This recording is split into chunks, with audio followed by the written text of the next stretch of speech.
pessoa, ela é capaz de interagir as 5 forças da natureza, do universo. Que é a força gravitacional, a força eletromagnética, a força nuclear, que é a força do núcleo do átomo. Forte, que faz o quê? A produção, né, do amálgama, da união.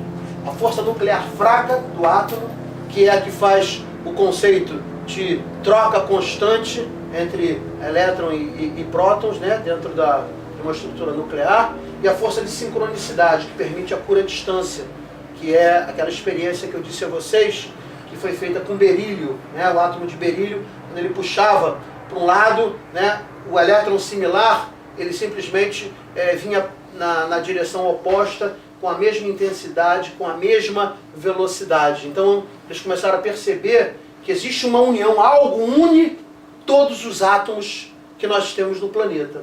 E por incrível que pareça, desde quando o planeta foi criado, há 4 bilhões e 600 milhões de anos atrás, nenhuma partícula de átomo se perdeu. Nenhuma.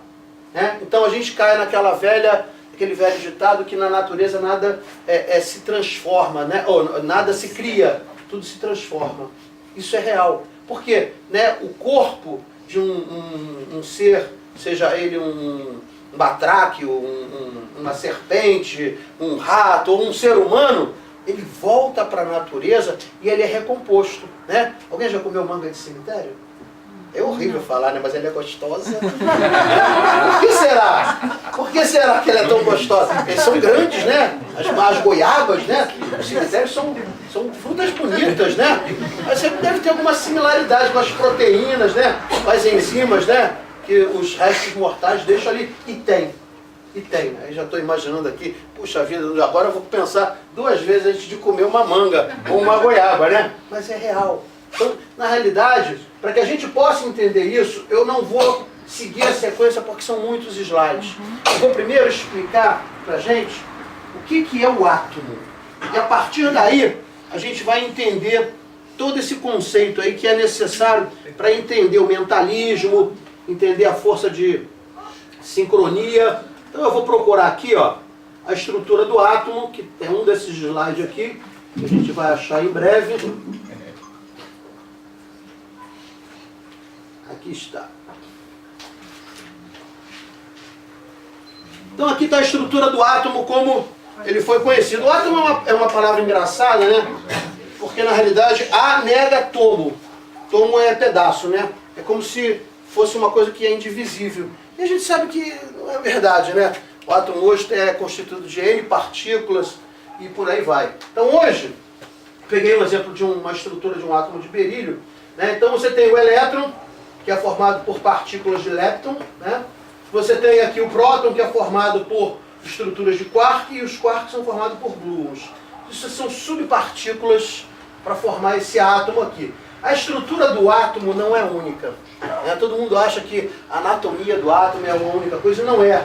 Hoje você tem vários estudos da ciência, eu botei um estudo do Greenberg, foi publicado até na Veja, se não me engano, dos 77 tipos de grãos de areia, né? Se vocês viram o material, está lá. E hoje a gente tem alguns livros, né? Entre eles do Rubens Saraceni, que fala que nós temos até 333 tipos de átomos diferentes. Bom, se eu estou falando de átomo, a gente vai ter que chegar primeiro falando da estrutura da matéria que a gente conhece. Né? Nós conhecemos apenas 4% da matéria que sonda aí, que ronda, né, o nosso sistema solar. Esses 4% dão os 118 elementos da tabela periódica. Né? Começa lá com hidrogênio, vai até lá, né, o radônio e xenônio, por aí vai, né, até o 118. Aí você fala assim, bom, se nós só conhecemos 118, né, o que você está querendo dizer? Que isso é só 4%. Se eu fizer uma regra de 3 simples, né, eu vou pegar um estudo, por exemplo, do Carl Sagan, do Steve Hawking, que diz o seguinte: dos 4% que a gente conhece, ainda tem 23% de matéria escura e mais 76% de energia escura. Então 76 com 23 sobrou 4, ok? Todo mundo acompanhou? De 100%?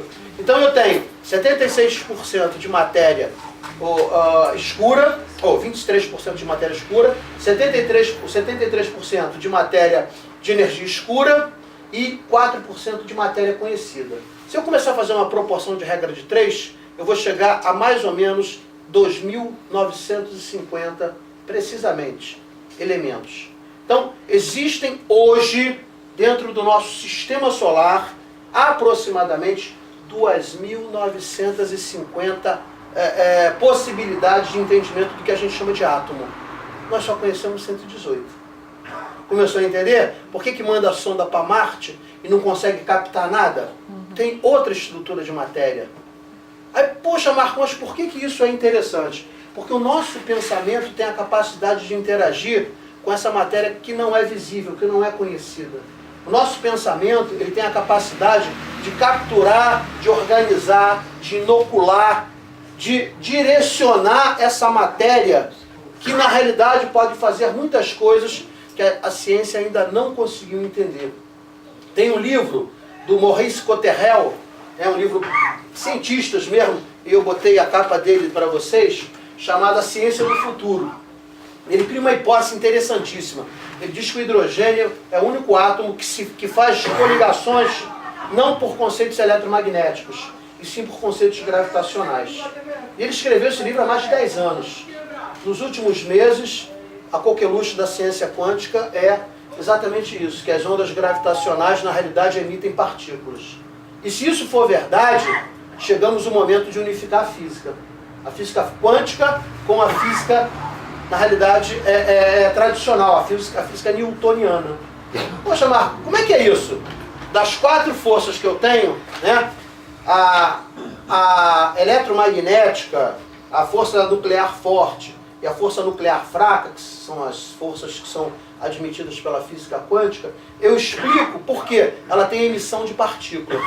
E a gravidade, eles dizem que não tem. Então quem explica a gravidade, né, desde a época que Newton caiu a maçã lá na cabeça dele, então Newton é que, né, codificou essa física clássica. Então a gente está chegando no momento de unificar a física. Olha, é possível sim que as relações que a gente chama de ondas gravitacionais emitam partículas. Então você unifica a física quântica com a física clássica. E aí você, opa, Einstein não morreu à toa, porque ele tentou a vida dele toda provar isso e morreu sem conseguir. Né? Ele tentava fazer uma equação para unificar essas físicas e não conseguiu. Mas hoje a gente começa a ver que isso pode ser verdade. O filme Interestelar mostra exatamente isso. Que as ondas gravitacionais, elas criam fenda no tempo. Então, a famosa ponte, né, estabelecida por Einstein de relação de curvatura do espaço-tempo, ela pode ser dobrada e eu atravesso de um ponto a outro da galáxia através de um buraco de minhoca. Poxa, Marco, por que isso é importante eu entender? Para você entender como o pensamento interage com isso tudo.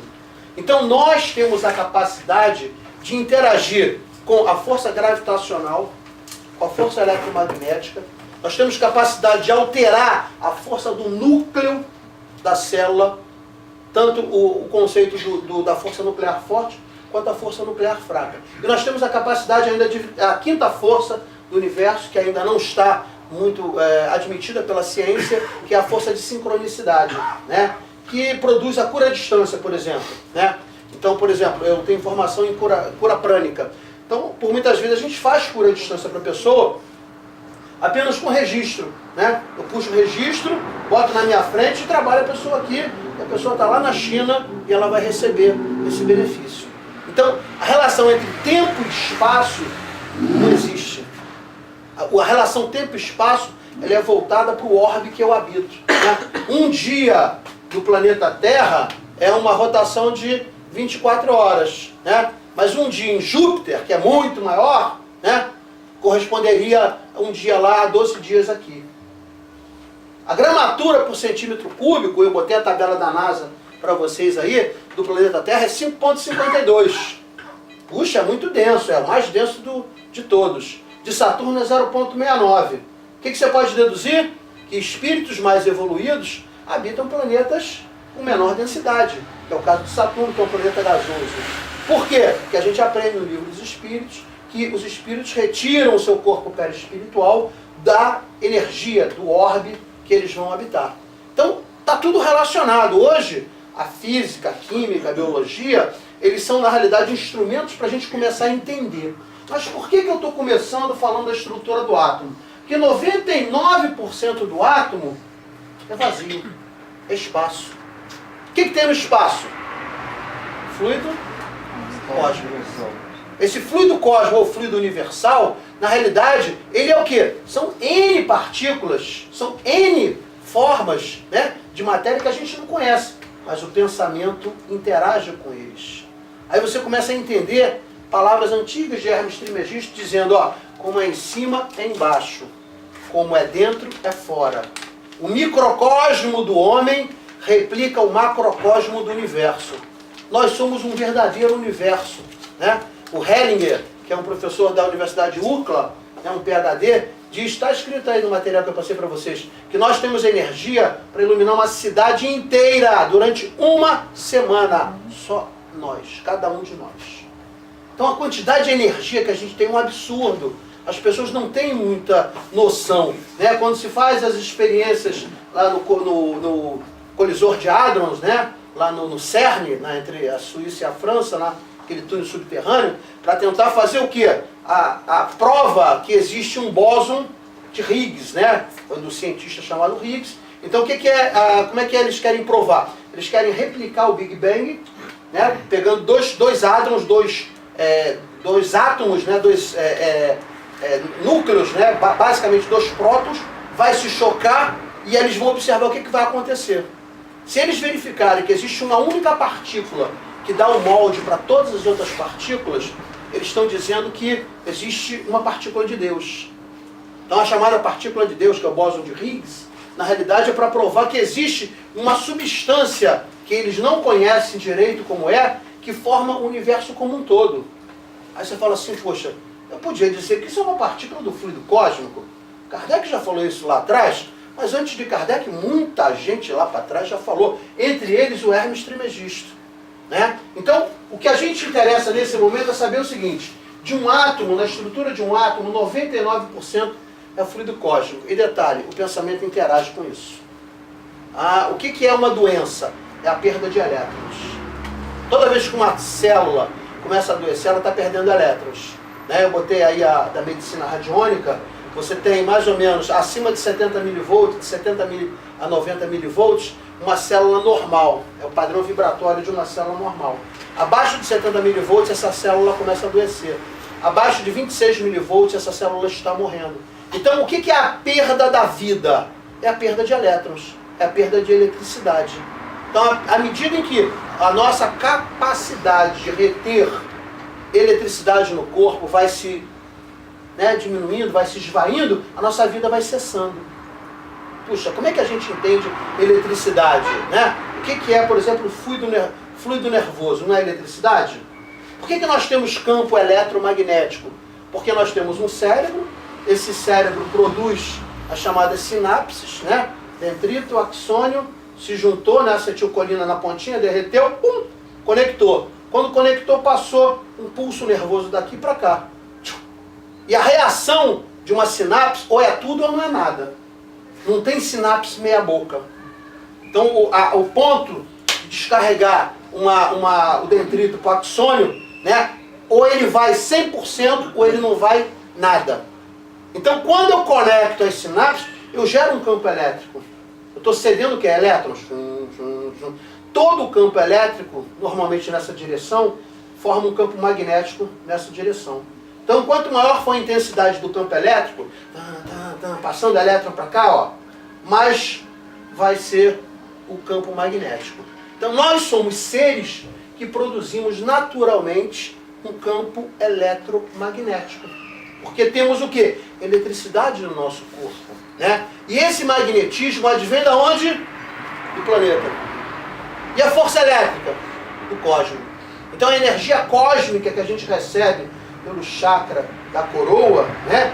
Penetra pelo bulbo, desce a raque medular e entra no sushumna, que é um canal energético dentro da medula espinhal, ela na realidade é uma energia elétrica. E ela se concentra e sobe junto com a energia magnética, que vem aonde? Do centro da Terra. Aí você fala assim, então nós somos seres eletromagnéticos. essa mesa está parada, sim ou não? Teoricamente sim, mas na prática, né, que a gente não tem vista para ver, ela não está parada. Ela está o quê? Se movimentando, ela está vibrando o tempo todo, né? Uma oscilação, uma vibração que a gente não consegue ver porque a nossa visão é muito deficiente, como a nossa audição é muito deficiente, como os nossos sentidos todos são muito deficientes, então a gente não percebe, mas está tudo em movimento. Não tem nada no universo parado. Nada. Tudo que está aqui nesse momento que a gente olha e observa que está parado, na realidade não está parado, está em movimento.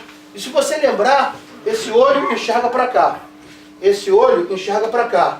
Nesse gap de enxergar esse olho para cá e esse para cá, existe um gapzinho aqui, ó.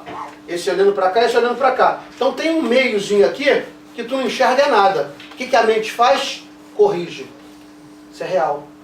Então a nossa mente, ela corrige coisas que a gente não consegue entender. Por exemplo, que cor é essa aqui?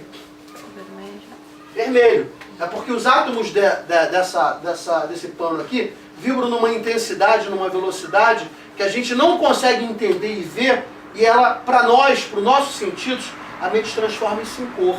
A cor não existe.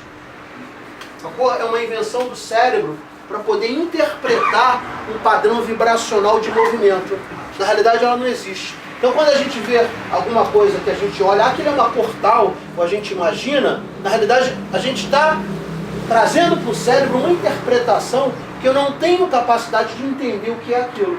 Então, as cores não existem. O que existe é padrão vibracional. De acordo com a vibração, ela tem um tipo de intensidade para corrigir. Então, por exemplo, quando a gente está fazendo um processo de cura, eu quero acalmar uma pessoa, né? Um bebê chorando.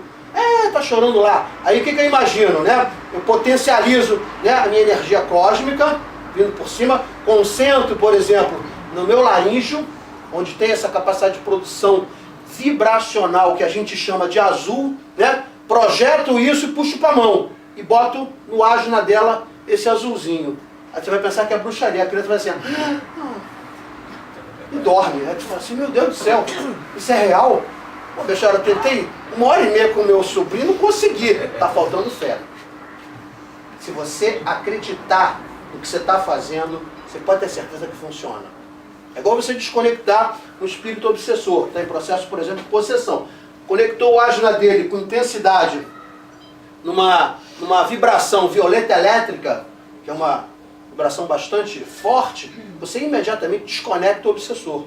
Tá? Porque às vezes, num processo de possessão, ele se apropria do chakra ágina. Aí você fala assim, então, o que a gente começa a ver? Que a gente tem que começar a entender disso aqui. Quando a gente está falando, por exemplo, de curar, ou de tratar um paciente de câncer, né? Ou muitas vezes esse câncer é um processo kármico. Você não vai curar ele. Você vai tratar ele 6 meses. Já tive pacientes que a gente tratou 2, 3 anos, e depois ele acabou morrendo. Aí uma das pessoas que trabalhava comigo, coordenava o trabalho, falou, Marco, o que adianta? O cara vai morrer. Né? E aí eu recomendo um livro chamado Mago de Stróvulos. Né? O Mago de Stróvulos é um clássico de todo mundo que quer ser terapeuta, quer trabalhar com cura, ajudar o próximo, sem nenhum tipo de envolvimento, nenhum tipo de gratidão ou recurso, principalmente financeiro. Né? Quem quer se doar em cura, quem quer trabalhar como terapeuta, como cientista da alma, como pesquisadores da verdade, não deve ter nenhum tipo de interesse.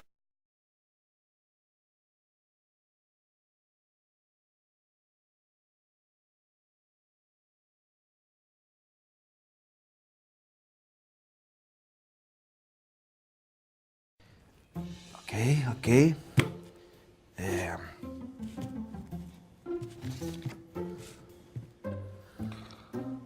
Pode ir. Vamos lá. Vai, espírito, escreve aí.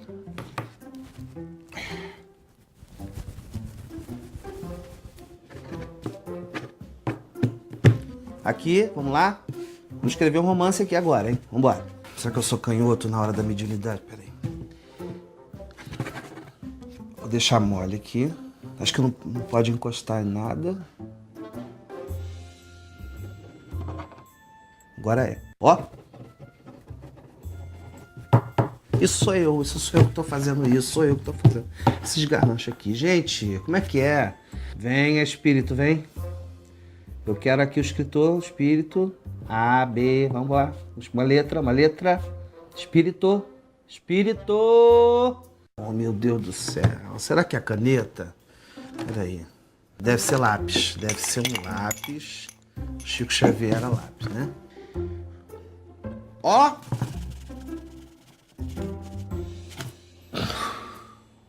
Desisto.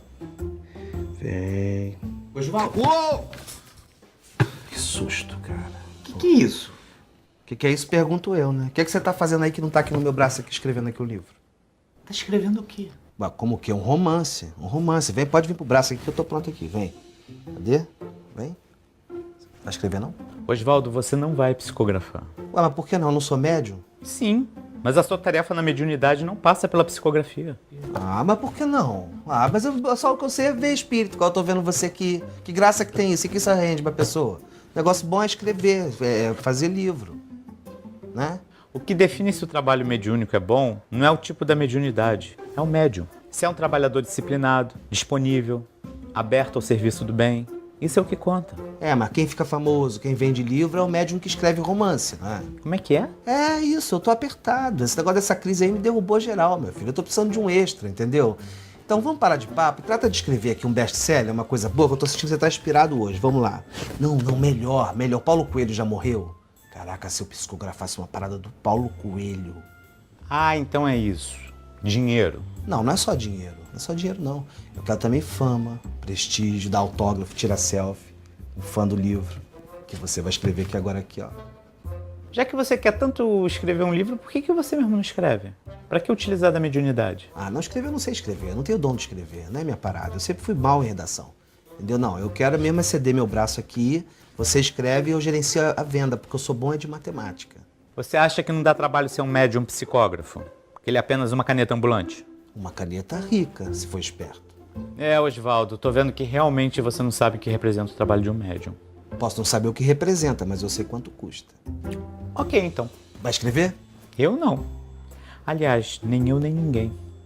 Lamento te informar, Osvaldo, mas sua mediunidade está suspensa por tempo indeterminado. Você acaba de perder uma oportunidade de ouro nessa encarnação. Bye.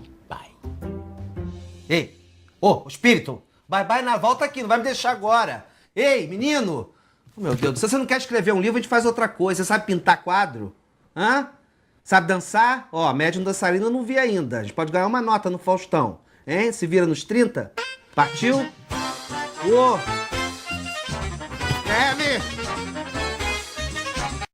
Deve ter uns 20 anos atrás, Ramatiz descreveu o planeta Marte. Em Marte, quando alguém desencarna, né? Desencarnou, depois você vai lá, você liga um aparelho. E aí, pai, como é que tá aí desse lado aí? Ô, meu filho, que legal. Já pensou que bacana? Já pensou? Desencarnou, ele só não tá mais no mesmo plano que você, mas você liga lá uma televisão, né? Ou abre uma tela digital, e você, e aí, pai, como é que tá? E aqui é melhor, rapaz. Vem logo pra cá. Não, deixa eu ficar aqui. Tal.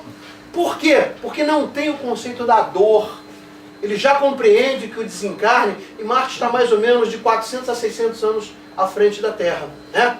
Só quer imaginar o conceito de evolução, pegar pela gramatura de densidade cúbica, né? Marte é 3,52, se não me engano, e a Terra 5,52.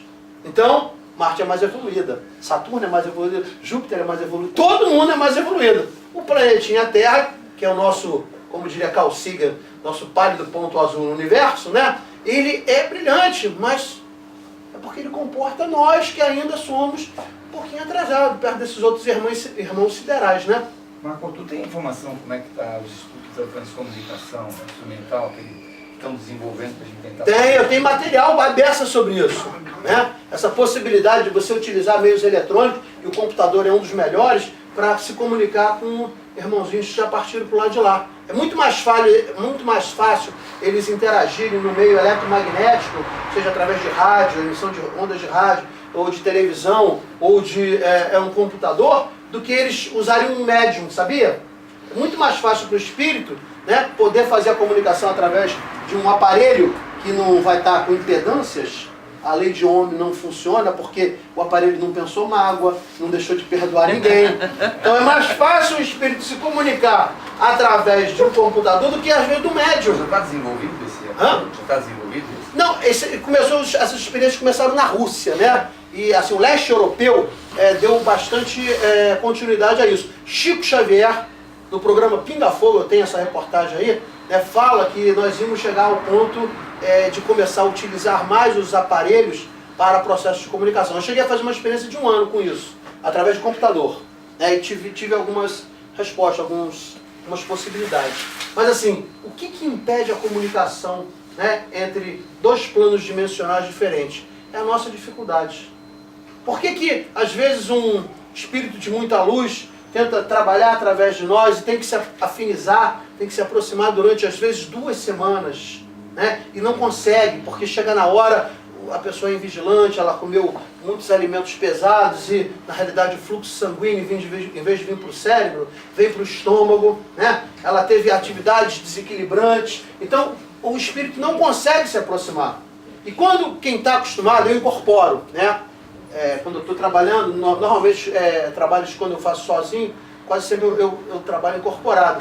E assim, a sensação que dá quando você sente uma entidade se aproximando e ele vai realmente trabalhar com você, teu coração dispara de uma maneira, né? O teu campo bioelétrico ele se expande de tal maneira, porque é a expansão da conexão entre o meu corpo, né, mental, o meu corpo espiritual, ou seja, o meu perispírito, fazendo o quê? A emissão de fusão com os fluidos dele, para que ele possa se conectar através do meu chakra da coroa, né, e utilizar os instrumentos que eu tenho, meu asna, minha inteligência, né, os meios que eu vou fornecer a ele, para que ele possa trabalhar através de mim. Então você começa a ver, né, que nos últimos talvez 30 anos é cada vez mais raro o médium inconsciente. Né? Eu tive, logo que eu cheguei aqui, pouco tempo, um amigo meu, tá até ali, me levou num centro de Umbanda, eu sou trabalhador também da Umbanda, eu cheguei no local, os médios muito invigilantes, né, falando palavrão, tal, e eu incorporei, eu trabalho com caboclo, incorporei e comecei a dar bronca em todo mundo, né? E detalhe, eu tinha ido lá para conhecer o centro, a moça olhou para mim, conhecer? Meu filho pega uma guia de Ogum, bota no pescoço dele e manda ele trabalhar. Foi assim, ele foi testemunha lá porque ele viu. Botei a guia de Ogum, incorporei e comecei a trabalhar. E comecei a olhar os médios todos, 99% indisciplinados. Né? Aí você vê manchas aqui, deve ter fumado, você vê manchas na área do cardíaco, né? Pessoas que estão com mágoa. Então, o que acontece? Você afiniza, e na Umbanda eles chamam de oportunidade que é dada a esses espíritos para trabalhar, para ajudar. Eles chamam que é o dia da esquerda. Então vem espíritos como nós, do lado de lá, que precisam trabalhar, que precisam se agregar a falanges, então eles vêm para trabalhar. Só que o médium não está vigilante. Então o que acontece? Começa o espírito a falar um monte de besteira, palavrão até, coisa feia. Eu comecei a chamar a atenção. E aí no final, depois um rapaz, poxa, Bechara, mas poxa, você foi muito rigoroso, porque na realidade é a entidade. Eu falei, amigo, não vem querer falar isso para mim, porque eu também incorporo, eu sei o que é isso. O espírito usa as suas possibilidades, mas é a sua boca. Se o espírito ainda não tem condição de ser educado, eduque-o. Porque a gente pensa, porque é espírito, eu tenho que acreditar tudo que está falando. Não, vamos botar Kardec aí na ponta. Não é porque é espírito que eu tenho que acreditar no que ele está falando, não. Eu citei aqui na aula passada, né, na Sociedade Parisiense, num processo de psicografia, quando aparece um espírito falando só coisas bonitas, Kardec observa o melhor médium da Sociedade Parisiense. Está narrado nos 3 últimos capítulos da Gênese. Tá? E Kardec fala, apócrifa. O senhor Kardec se enlouqueceu. Como? Olha que mensagem linda, não. E aí por que Kardec fala isso? Porque na mensagem era eu, porque eu, meu. Ele falou, Jesus não falaria isso. Porque ele assina como Espírito de Verdade, como Jesus. Né? E Kardec fala assim, negativo, não é Jesus. E considera essa comunicação apócrifa. Está lá, citada no livro da Gênese. Então você começa a ver que os espíritos querem trabalhar com os médios, mas os médios têm que ter a condição mínima, que é o quê? Se higienizar. E outra coisa, começou a falar besteira, amiguinho, para. Você não está sendo bem assistido. Algum espírito está precisando ser educado. Então não só educamos os encarnados, mas também educamos os desencarnados. O livro de Hermes Trismegisto, não existe vamos dizer assim, como a gente provar que ele realmente foi, né, foram os manuscritos, chama-se esse aí, ó, Kybalion. Tá? É uma síntese do pensamento de Hermes Trismegisto, é um livro que você encontra por aí, e a gente faz uma compilação, né, vamos dizer assim, uma interpretação com alguns acréscimos e interpretações desse livro. Tá? Então, um dos primeiros livros, né, que é citado como autoria de Hermes Trismegisto foi o livro de Pimandro. Né? São 14 capítulos, onde ele relata o conceito de alta magia. O conceito de alta magia foi muito bem descrito por Eliphas Levi, no século XIX. Ele dizia que chama-se dogma de alta magia, um clássico, né, dos esotéricos. Ele dizia o seguinte: o conceito de alta magia é você trabalhar com as forças, não só da natureza, mas com os espíritos de luz. Só que para fazer isso, para fazer alta magia, ou magia branca, né, como a gente costuma dizer, que seria antigoécia, né, você precisa estar em condições. O que é em condições? Você precisa estar sem miasma, sem densidade. Por quê? Porque a energia vai fluir para você para ir para o outro. Quando você trabalha, né, com apometria, a gente já falou, são 48 horas, às vezes até 72 horas de jejum, né, na área da atividade sexual, qualquer tipo de carne, nem carne branca, nem frango a gente come.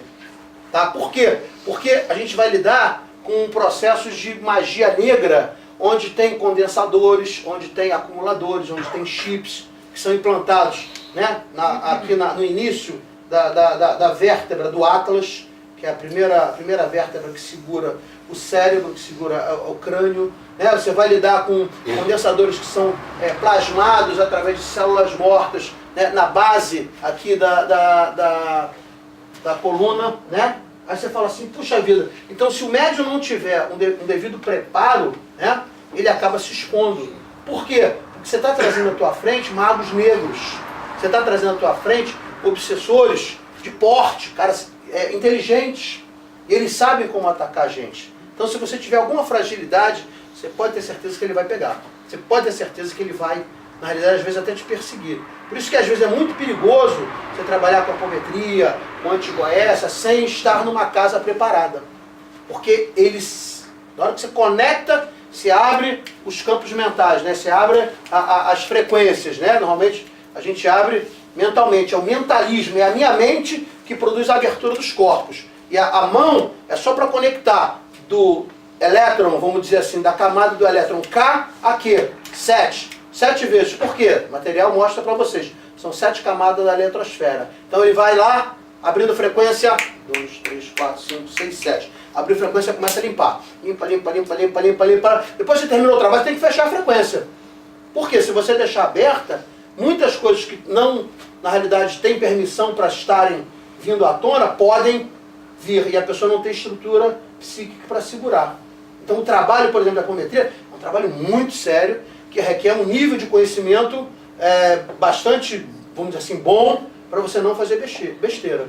É igual você fazer terapia de vidas passadas. Você entregar, né, a sua mente ali, um tratamento para uma pessoa que não tem o conhecimento espiritual, torna-se extremamente perigoso. Então não faça terapias de vidas passadas para saber se foi condessa, rainha, rei, né, barão e por aí vai, porque isso é besteira. O Chico Xavier que dizia assim, para que fazer isso? Você quer saber quem você foi? Se olha no espelho e vê suas dificuldades. Não precisa. Né? O que eu tenho que trabalhar? As dificuldades que eu tenho hoje. É isso que a gente tem que começar a entender. Não precisa ficar, eu fui príncipe, eu fui rainha. Vai cair naquela esparrela que a gente falou, né, do Geraldinho. Falando, pô, Chico, não é possível, todo mundo que vem aqui foi príncipe, rei. Mas não é possível, Chico, é isso mesmo. Falei, mas Chico, não dá, onde é que está a lavadeira? Isso, já tudo se iluminou. Né?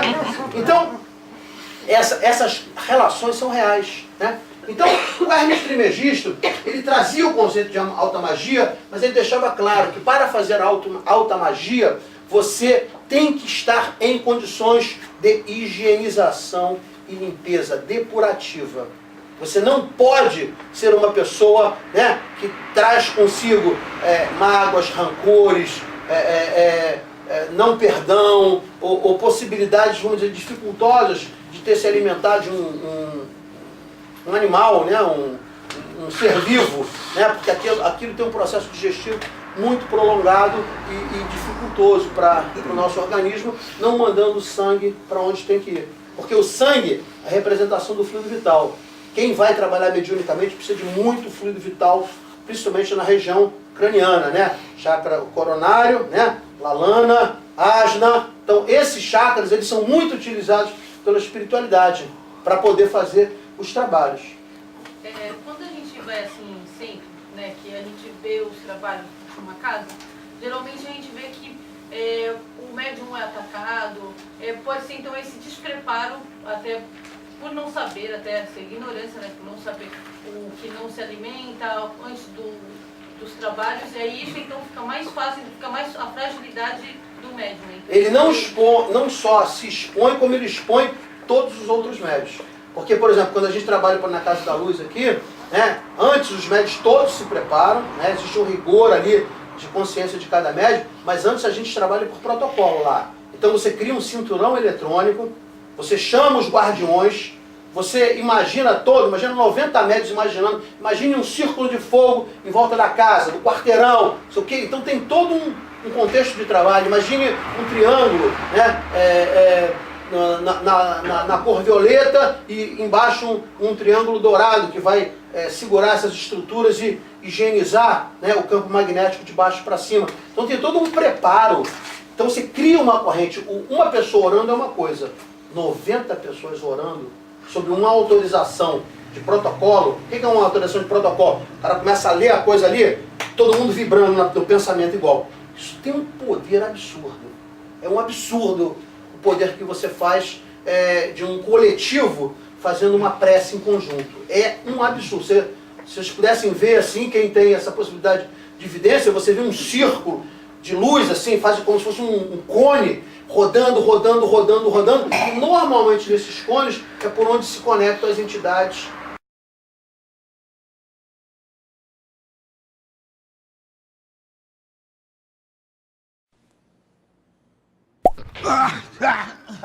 Entramos, rapaz, não falei. Moleza, hein? Eu achei que não ia dar. Ah, que não ia dar. Quando eu digo que eu vou entrar no centro, é porque eu vou entrar no centro, rapaz. Mas eu achei que eles tivessem um esquema de proteção aqui, tipo um campo de força. Que campo de força, rapaz? Isso aqui não é Harry Potter, não. Isso aqui é vida real. Se liga. Não, mas eu me lembro que tinha espíritos protegendo aqui, tá? Eles só deixavam entrar quem eles queriam. Então eles devem ter fugido quando souberam que era eu que estava chegando aqui, porque eu já chego arrebentando, com sangue nos olhos, a minha fúria insana, demolidor de centros espíritos. Ou relaxaram na vigilância e deixaram uma brecha pra gente entrar, né?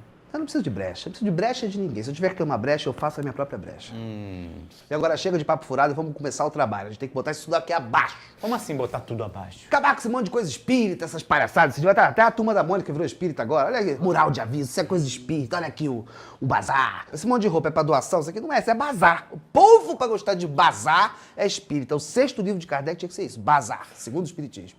Enfim, destruir isso tudo aqui, acabar com essa palhaçada. Como assim? Destruir o prédio? É, demolir tudo. Não dá. Pra gente destruir esse prédio aqui, precisa de um mega ultra médium de efeitos físicos, produzindo muito ectoplasma.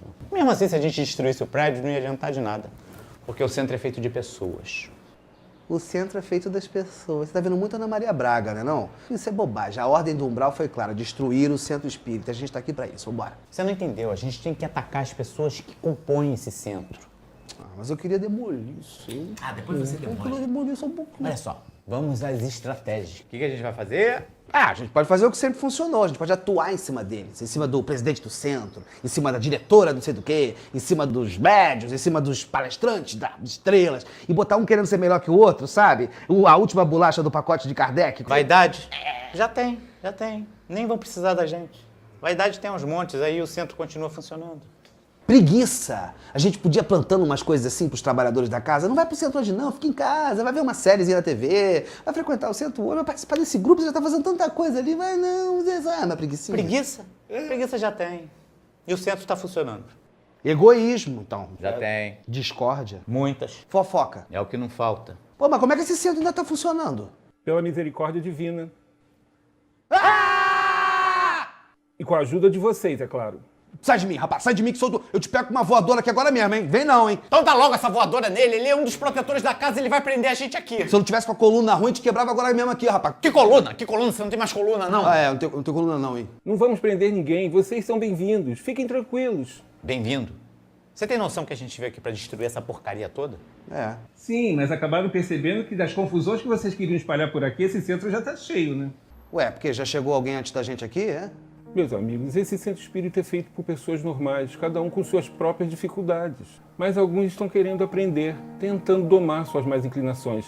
E vocês são muito bem-vindos, porque exercitam a vigilância. Nenhum centro espírita é perfeito. Cada centro, igreja, sinagoga, terreiro, qualquer templo que exista, é só um ponto de partida. Um trampolim que te dá um impulso. Agora, sustentar o voo é trabalho de cada um.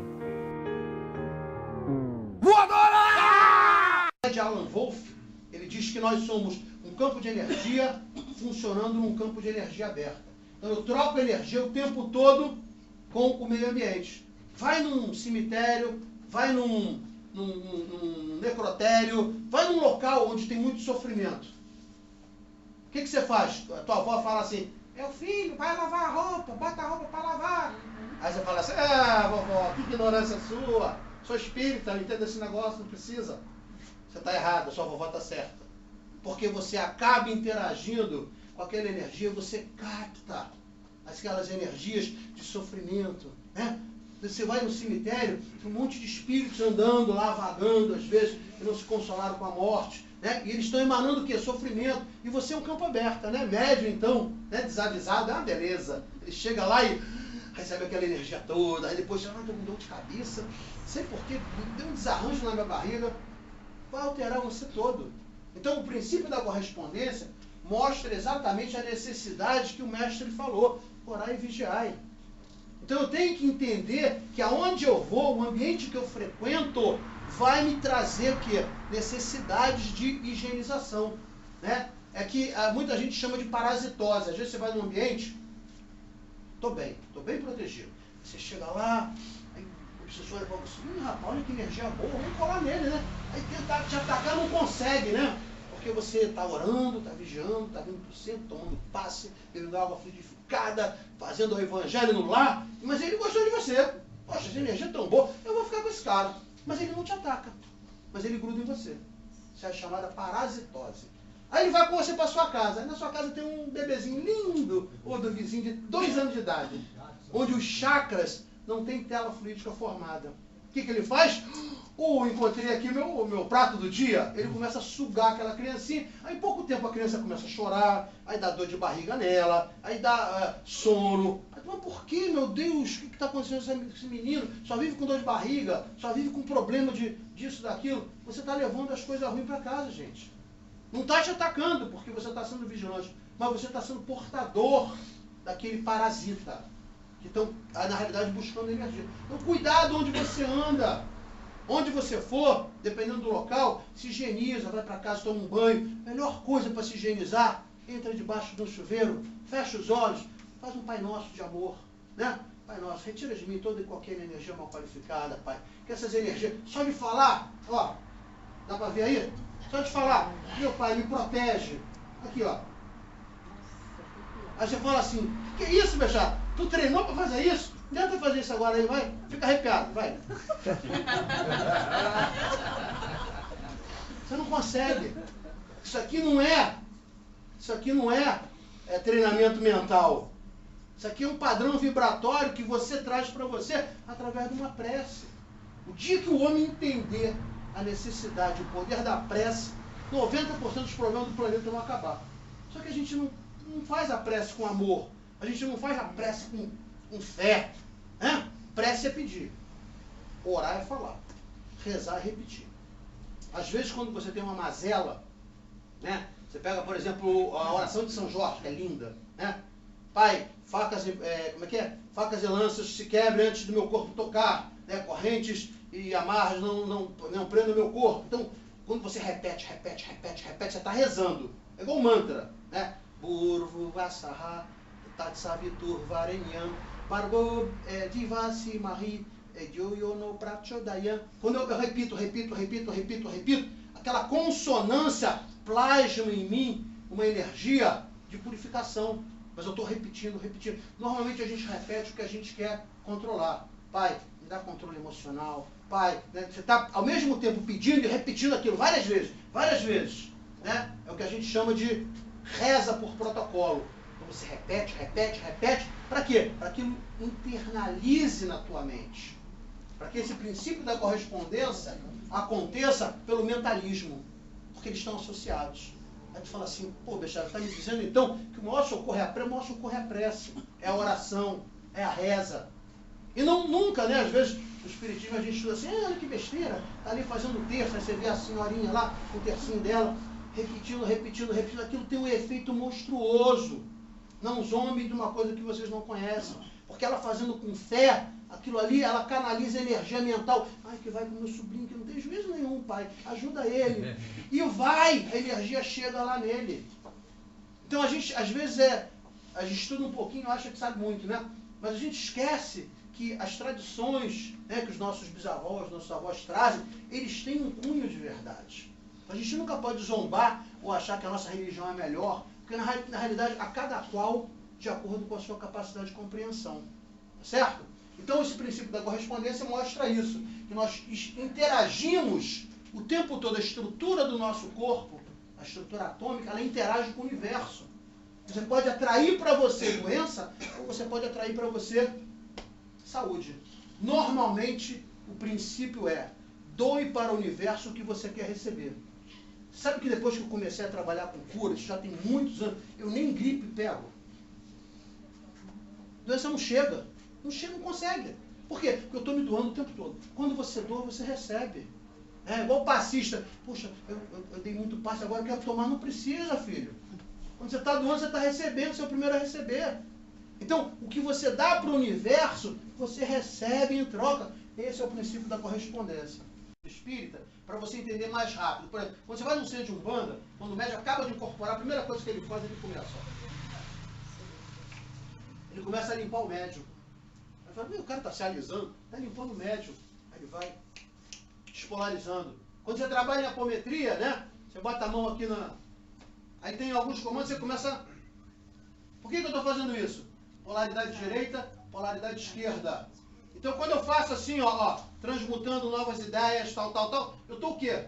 Eu estou equilibrando a energia. Porque positivo com positivo, carrega. Positivo com negativo, enfraquece. Negativo com negativo, fortalece. Isso não é negativo é ruim, positivo é bom, não. É só polaridade. As polaridades existem desde o momento do mundo ainda mineral. O mundo mineral começa as relações de polaridade. E vão até o eixo do mundo dos elementais. Quando eles, na realidade, maturam e a gente vai para a individualidade, né, do mundo nominal, as polaridades são fixadas. Né? Então, Hermes Trismegisto consegue entender tudo isso. Né? Ele deu estrutura, né, para o livro dos Egípcios dos Mortos, né, a Tábua de Esmeralda, e era realmente um grande missionário. É um dos pertencentes da Fraternidade Branca hoje. Né? Continua ainda agindo no planeta através, quem leu A Caminho da Luz aqui. Né? Quando Emmanuel, né, narra lá, Emmanuel Humberto Campos, né? Quando ele narra, entre eles, Jesus Jesus é um dos eleitos pelo Senhor. Existe uma fraternidade que zela pelo planeta, que zela pelo nosso sistema solar, que é a Fraternidade Branca, né? Onde tem Hilarion, onde tem Saint-Germain, né? E Jesus é um desses grandes, que na realidade são assessorados por arcanjos, são espíritos de muita luz, que são, na realidade, ajudantes dos grandes arquitetos siderais. Isso está escrito a Caminho da Luz. Né? Eu estou usando uma referência de um livro espírita. A gente daria N outros exemplos de livros espiritualistas que falam sobre essa relação dos grandes mestres da Fraternidade Branca. Bom, os 7 princípios herméticos. Primeiro, o princípio do mentalismo, onde ele deixa claro que a sua mente é capaz de interagir com o fluido cósmico universal. A sua mente, a minha mente, é capaz de interagir com o microcosmo do corpo humano. A sua mente é capaz de desfazer uma ponte, né? E aí eu vou lembrar do livro Ciência do Futuro, do Maurice Cotterell, né? Ele diz que o único átomo que se sustenta por coligações na realidade, dentro da estrutura do corpo humano, o hidrogênio ele se liga por ligações gravitacionais e não por ligações eletromagnéticas. Poxa, se é gravitacional e a relação eletromagnética intensificada aumenta, talvez, a possibilidade de expansão do mundo gravitacional, eu posso interferir com a mente. Então você pode destruir uma ponte de hidrogênio de uma célula que se expande em câncer. Isso é real.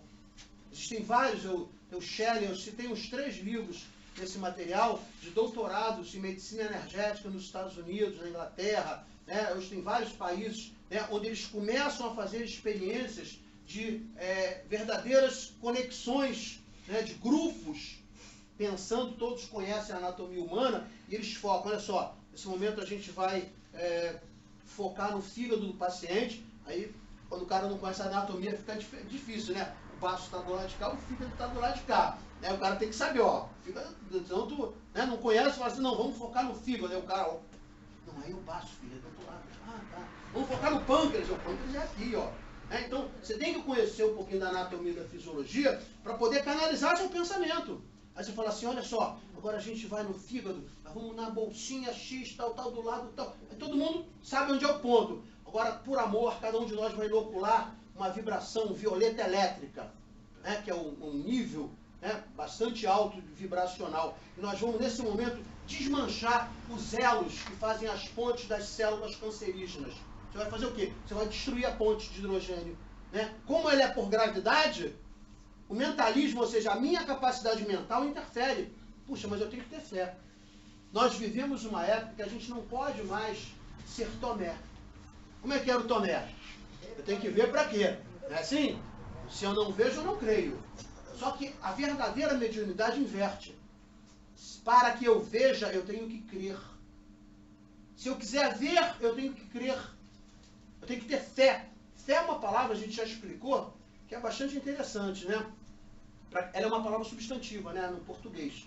Se eu levar ela para o latim, é fides, que também continua como substantivo, né? Eu preciso botar um verbo para poder dar significado a essa palavra, né? Eu tenho fé. Mas se eu recuo ela até o grego, ela não é mais um substantivo. Ela é um verbo, é psotes. Né? Pi, como 3.1416, aquele símbolozinho pi. Né? Então, ela é verbo. Você conhece algum verbo que indique ação? Sim ou não? Não tem verbo. Todo verbo indica ação. Então, a fé, na essência da palavra, da etimologia grega, no conceito da pronúncia, psotes, ela é verbo. Se ela é verbo, ela precisa de ação. Por isso que Paulo, quando escreve, né, a carta a Éfeso ou a Coríntios, ele fala assim, a fé sem trabalho é morta. Tem que trabalhar, gente. Então, para eu ter fé, eu tenho que fazer por onde? Tem que fazer a minha parte. Então, quando a gente canaliza uma energia de amor para uma pessoa, para curar aquela pessoa, a gente tem que acreditar. E quando você acredita, você vê. Não pode dar de Tomé. Né? Às vezes em corrente, fazendo trabalho, às vezes mediúnico, né? Comandava corrente de trabalho de cura, né? A fragilidade de um médium fragilizava o grupo inteiro. Um médium quebrava a corrente. E às vezes eu convidava, se retira, por favor. O cara não entendia, vamos continuar a corrente. E aí, por protocolo, começava a falar. Aquilo, forma aquela energia, aquilo é inoculado. O que é inoculação? É você dizer para onde vai aquela energia. Você canaliza. Normalmente alguém que conhece a anatomia fala assim, ó, eu estou indo lá para o teu pâncreas. O cara está com pâncreas lá com tumor. Né? Ou então indo com uma área específica no cérebro que tem um tumor. Então, esse conceito é isso que o Hermes Trismegisto chama de mentalismo. É essa capacidade que nós temos de entender que Deus está em nós. Se Deus está em mim, eu tenho a capacidade de ser co-criador. Deus é o nosso criador, né? Quando você vai na primeira pergunta lá do Livro dos Espíritos, não está escrito quem é Deus, ou o que é Deus. Como é que está escrito? O que é Deus. É assim? O que é Deus. Então você começa a ver que não dá para quantificar, qualificar ou substantivar Deus. Deus, ele está em todos os locais, ele está dentro da criação dele, ele é o Criador, mas ele se encontra dentro da criação. Então ele está dentro de nós. Deus, Habita, é por isso que o namastê é uma palavra forte. Eu tenho um texto que mostra da importância de quando você fala namastê para alguém, namastê. Né? A importância que você pode até curar uma outra pessoa só pelo fato de você estar, né, dizendo assim, o Deus que habita em mim, saúda o Deus que há em você. O simples saudar de um namastê pode ser curativo. Quantas pessoas às vezes chegam no centro espírita, no local, desanimado, aí tu olha assim, eu dou um abraço. Aí aquele abraço que você dá na pessoa, aí você passa uma carga para a pessoa, cara, cantou melhor. Você só abraçou ela. Mas a intenção qualificou a tua energia de passar amor para ela. O amor é capaz de refazer qualquer coisa. Ah, Echara, mas quando a gente está num processo kármico, né? Como é que vai fazer? Vamos voltar para o livro Mago de Estrógulos que eu falei. O que né, o Ciríacos ensina para os discípulos dele? Ele fala assim, não cabe a nós julgar ou acreditar que vamos curar. Nós não temos essa capacidade. Nosso trabalho é amenizar a dor do sofredor. Quem cura é o Pai, de acordo com a responsabilidade, merecimento e necessidade do doente. Ele pode se curar imediatamente ou levar um processo de tempo, ou então nem se curar. Então quem trabalha com cura não tem que se preocupar se a cura fez efeito. Ai, será? Poxa, eu estou tratando esse fulano, não tem efeito. Não, a preocupação não pode ser essa. Porque às vezes o processo é kármico. Então o que você faz? Por exemplo, você trabalha, a gente tem a capacidade de medir a quantidade de energia que tem no chakra, pela mão. Né? Quem fez curso de Pranic Healing acaba treinando isso, a gente, né, muitos anos trabalhando com isso. Então eu boto a mão no chakra, eu sinto o que tem energia, o que não tem, se a energia está não qualificada. Então a gente vai botando a mão e vai sentindo. Poxa, está desenergizado aqui. Aí quando você bota a mão, às vezes você sente, peraí, tem alguma coisa aqui, um condensador, um chip, você acaba percebendo. Então quando a gente vai fazer o trabalho, não sou eu que faço o trabalho. Eu simplesmente detectei, eu evoco, né, as forças maiores, peço a proteção, trabalho com proteção, e são eles que vão me utilizar. Agora, se eu tiver sem vigilância, se eu não tiver feito uma conexão realmente necessária, se eu não tiver preparado, através de um jejum, através da não atividade sexual, por quê? Porque no orgasmo se perde muita energia. Né? Como eu já falei para vocês, o orgasmo, o prazer do orgasmo, junto com a energia que é desprendida, ela é muito utilizada em cura. Por quê? Porque a maioria das doenças são doenças de cunho telúrico. E o que cura doenças de cunho telúrico, que são desgastes magnéticos, por utilizar mal a sua mente, por não perdoar, na realidade é essa energia telúrica. Né? Por isso que o pessoal fala assim, Jesus teve esposa, não teve esposa, foi normal, não foi normal, né? Jesus era de um patamar de energia, de compreensão, que ele não precisava disso. Ele transmutava esse desejo sexual, né, através do nível consciencial. E ele usava isso para curar as pessoas. Por isso que se pede o jejum também da atividade sexual. Por quê? Porque você desprende muita energia quando você chega ao orgasmo. Isso, na realidade, vai ser utilizado para quê? Para fazer enxertias de doação de ectoplasma, para pegar irmãozinhos que vêm, às vezes, à mesa mediúnica, ou aparecem num trabalho de apometria, né, sem uma perna. Né, eles acreditam fielmente que estão ainda sem a perna, estão debilitados, às vezes com parte do cérebro totalmente deteriorada, né, ou até o próprio desgaste magnético das esferas inferiores, que fazem com que as células perispirituais comecem a se desgastar e ele começa a entrar em demência. Né? O próximo passo é a ovoidização. Então, quando você trabalha numa mesa mediúnica, quando você trabalha num trabalho de antigoécia ou num trabalho, né, de apometria, a gente vê isso é real. Aí você fala assim, caramba, então, se eu não for vigilante, se eu não me doar para que eu possa doar esse ectoplasma, o que é o ectoplasma mesmo? Só para lembrar, é o fluido vital que foi utilizado pelo meu organismo e, na realidade, ele é o dejeto. Só que ele é matéria-prima. Né? Ele é o fluido vital que vai ter, né, carreado em si, quando sai do meu corpo, como ectoplasma. Vai ter hemoglobina, né? Vai ter hemácias, vai ter um monte de características humanas, mas que, na realidade, servem exatamente como placebo momentâneo e, posteriormente, como trabalho de recomplementação dos perispíritos que são lesados. Isso é real. Então, o médium tem que estar inoculado, ele tem que estar limpo, ele tem que estar higienizado para poder fazer o trabalho. Né? E quando o médium não está, o que é melhor? Filho, consciência. Se você não está preparado, você afasta, não custa nada. Poxa, você foi invigilante, deu uma bobeirinha. Por quê? Porque você vai querer doar uma coisa que é suja. O que a espiritualidade vai fazer? Vai começar a botar escudos, que acontece. Né? Você vê às vezes em casa espírita, né? O médium fazendo trabalho de passe, tal, e tem um escudo na frente dele, porque o fruto que ele está doando está podre. Né?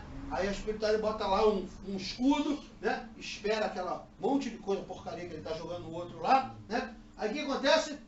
A espiritualidade pega fluido, às vezes, dos próprios pacientes encarnados, condensam e canalizam, né? Porque aquele médium está sem condições de trabalhar.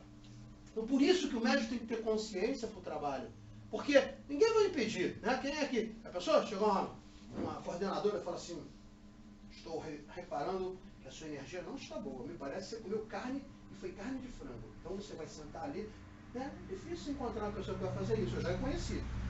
O médico olhava assim para a gente e falava assim, você pode seu trabalho? Não, eu não. Tá, você se aborreceu hoje, não tá? Tá maculado aqui, seu cardíaco, tá? Senta lá. Não trabalho hoje não. Caramba, fantástico.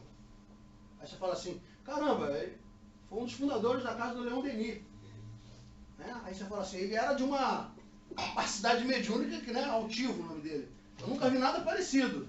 Aí você fala assim, caramba, quando ele falava uma coisa, parecia que ele lia você por trás. Né? Ele falava assim, não, hoje fulano não trabalha. Deixa só aquele grupo ali. Faz o seguinte, faz uma corrente. Quando a gente saía para fazer trabalho de doação, de levar agasalho, ou entregar quentinha, né? Quase sempre a gente tinha uma equipe de sustentação. Você não pode simplesmente sair na rua, meu irmão, tudo bem? Eu doar aqui um alimento para você, te dar um agasalho. Você é atacado, você não tem noção. Vai ver uma corrente do mal em cima de você. Então você tem que ter um grupo. A gente saía com um grupo num outro carro, impresso, normalmente era uma Kombi, era uma van, né? Que eles ficavam ali fazendo sustentação. Para dar proteção àqueles irmãozinhos que vão lá, né, se expor e fazer o trabalho. Isso em mesa mediúnica, em trabalho de desobsessão, ficava um trabalho isso foi quando eu me formei, no curso que eu fiz quando, né, comecei a ter atividade mediúnica, eu fiz um curso de médico de 4 anos, e a gente tinha uma mesa mediúnica, onde ficavam os espíritos, né, sendo atendidos, e do lado uma outra sala, onde ficavam 14, 15 médios em prece constante, fazendo sustentação para aquele trabalho. Não vamos dizer assim, não é simplesinho você interagir com o mundo espiritual, principalmente nesse momento, onde os ataques são uma constante, onde cada vez mais nós somos fragilizados, os porões do umbral estão esvaziando, porque eles estão em processo migratório, então eles estão jogando as últimas fichas. Então a gente tem que ser muito precavido para fazer o trabalho mediúnico, principalmente quando você está lidando, né, com antigoécia, com apometria, com trabalhos de desobsessão em mesa mediúnica. Por quê? Porque você vai virar alvo. Palestrante é um dos maiores alvos que tem. Né? Porque quando a gente fala aqui, tem quanto? 30 pessoas? 30 encarnados. Quantos desencarnados? Bota aí no mínimo 4 por 1. Sai todo mundo com raiva. Esse cara tá falando coisa que eu não quero. Vamos perseguir ele. Vamos ver onde é que ele vai. Vamos atrás. É real. É real. Né? Quando às vezes eu vou e sair de um bando, aí eu só recebi a moça assim, meu filho, você tem noção de quem te acompanha? Eu falei, tem. Eu ando com o exército. Porque a gente sabe que é atacado. Né? Você vai na minha casa e fala assim, aqui deve morar um bruxo, né? Porque vela acesa. Por quê? Poxa, você é espírita, acredita em vela? Então eu vou dar uma aula do que é uma vela. O que é o magnetismo eletromagnético e helicoidal de ondas que são emitidas pelo fogo, quando são canalizadas pelo pensamento em prece. O que canaliza, você pode acender um incenso e canalizar naquele incenso a intenção de fazer captura de miasma, que é real. Lembra? Joguei água aqui, tá? Eu joguei óleo líquido. Primeiro estágio depois do líquido, sólido. Se eu pegar a terra, ou serragem e jogar em cima do líquido, o que acontece? Ele suga. Qual é o princípio da física? Todo estado superior da matéria suga o anterior. Quando você pensa mal e produz miasmas na tua casa, você fez o plasma. Qual é o primeiro estágio superior depois do plasma? O gás. Então quando você canaliza com um simples incenso, né? E você canaliza, poxa, que esse incenso possa capturar os miasmas que se encontram retidos junto às áreas da construção, tal. Aí você via pessoas que às vezes já vai num centro de umbanda, num centro esotérico, e bota sal grosso nos cantinhos. Ah, que besteira, olha só. Besteira não, porque o sal ioniza. O sal faz o quê? O que é ionizar? É acelerar as partículas de forma a desagregá-las. Né? Aí você fala assim, quando você escuta, né, uma orientação de assim, olha, na hora que dormir, bota lá 7 pedrinhas de carvão junto com 7 pedrinhas de sal, né? Porque o carvão, em contato com a água, libera, né, um tipo de gás, né, muito próximo, vamos dizer assim, pela captura do hidrogênio, né, que faz o quê? A ambientação, como se fosse um borrifador do ambiente. Então ele limpa e atrai pela água os miasmas, que são produzidos muitas vezes quando a gente desdobra, quando a gente dorme, né? É um momento muito crucial, porque as falanges, às vezes, do mal querem te capturar. Então, dormir sem fazer uma prece é muito perigoso, né? Você, estando em vigilante naquele momento, você pode ser alvo, né, de uma vampirização. Você acorda no dia seguinte, parece que você foi atropelado por um caminhão. Aí você não sabe por quê. Você foi drenado a noite toda, né? Botaram lá um dreno no seu baço, né? Tem algumas regiões, você acorda... Tô cansado, pô, parece...